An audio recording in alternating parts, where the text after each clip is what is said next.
Hello everyone, I am Ricky and welcome to today's edition of the Mouse Bites. The Mouse Bites are your latest Walt Disney World, Disneyland, Disney Cruise Line, and Universal Orlando news. Now today we're going to talk a little bit about the Main Street Confectionery facial recognition technology, but first things first, the biggest thing we're talking about today is about Disneyland and their giant expansion news. So let's dive right in. Now, according to the OC Register, the Disneyland Resort has revealed plans for a theme park, retail, and parking expansion. Now this plan, which is going to be called Disneyland Forward, is looking forward to adding a mix of theme park, hotel, retail, dining, and entertainment on both the eastern and western edges of the Disneyland Resort. Now this is all in an effort to help the city not only grow the resort, but also help Anaheim's economy rebound following the pandemic. So here's what Disneyland's plans are. The West Side expansion is going to envision a theme park on the downtown Disney and Lilo and Stitch parking lots. The West Side site, which is bounded by Catella Avenue, Walnut Street, Magic Way, and Disneyland Drive, would see more of a theme park expansion rather than a new gate. Concept art of the West Side shows a central mountain surrounded by water with buildings on the south end of the property. A mountain ridge to the west separates the theme parks from the nearby neighborhoods, and the West Side site does connect with downtown Disney near the former AMC Theater and ESPN Zone.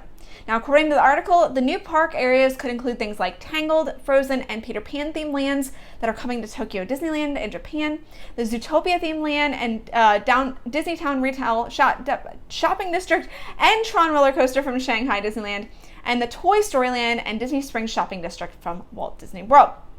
Now, the East Side expansion is going to bring theme park experiences, hotels, retail, dining, and entertainment on the Toy Story parking lot. And in the concept art, the East Side retail area appears to feature a central lagoon surrounded by shops and a low-rise hotel with a parking structure near the corner of Catella and Hayster Street. Now, the Disneyland Forward plan also includes possible new parking along Disney Way. Now, unfortunately, this is not going to happen anywhere anytime soon. So it's likely going to take place over the next couple of decades. That's right, I said decades. That's because the plan will need to be signed off by Anaheim leaders, and final decisions for that are expected to take about 2 years or so.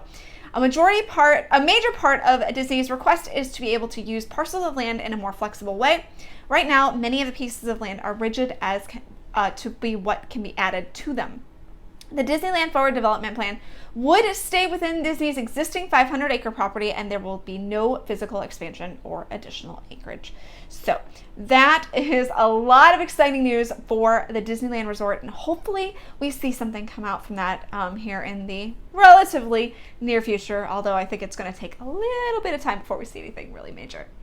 Moving over to Walt Disney World. Now, Walt Disney World currently right now is testing facial recognition technology to enter the theme parks. Now, this test is going to take place from now through April 23rd. Of course, this can all change depending on whether the test goes well or what if they need to make tweaks or whatever.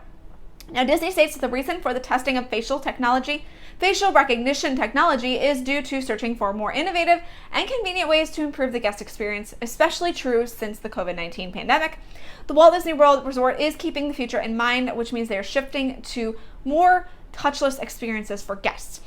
Remember when I wanted us to touch everything? Okay, now not so much. Okay, so the technology that's being tested actually captures an image of the guest's face. The image is then converted into a unique number, which is then associated with a form of emission that the guest is trying to use to enter the park.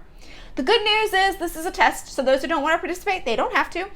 It's completely optional, but for those who want to participate, you'll have to have valid theme park admission and a Disney Park Pass reservation. Now, here's how the process works. When you're ready to enter the park, you can enter into any of the lanes that are designated for the test program. You'll need to take off any hats, visors, or sunglasses before you approach the facial recognition test zone. And keep in mind that your facial coverings are going to need to remain on. Once in the facial recognition test zone, guests should stand facing the camera and then position your valid park admission or magic band close to the scanner. The technology will then capture an image, and that image is converted into that unique number. As of right now, it looks like only the Magic Kingdom is testing this technology. If you return to the Magic Kingdom during the test, guests should consider entering using the same designated entry points. Re-entering through the same lane is going to help Disney understand better how this technology works. Now, of course, security is very important, and for those who are wary, Disney is cognizant that the security, integrity, and confidentiality of all guest experiences is important. Through this test, Disney has implemented technical, administrative, and physical security measures. These measures are designed to protect guest information from unauthorized access, disclosure, and use and modification.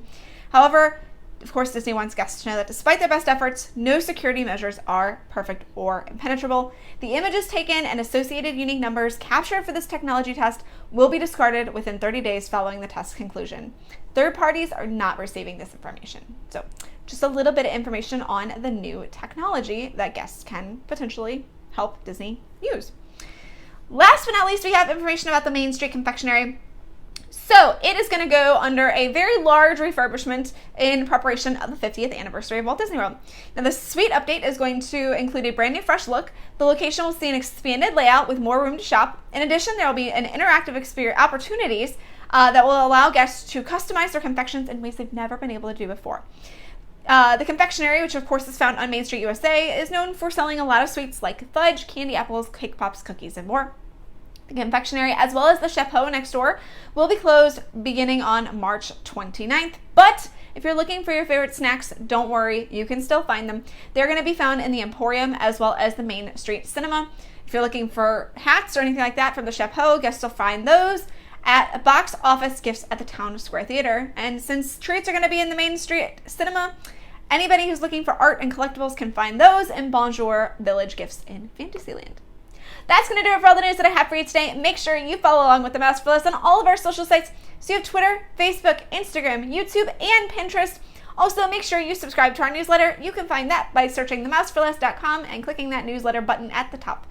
If you want to book a trip to Disneyland, Walt Disney World, or any Disney destination, visit our friends at the Magic for Less Travel. Right now, cruising is on the mind of everybody because summer 2022 cruises are out and available to book. So if you want to go cruising, now is the time to book that. Visit our friends at the Magic for Less for a free, no obligation quote. That's going to do it for me today. We will see you the next time on The Mouse Bites. Have a great day, everyone.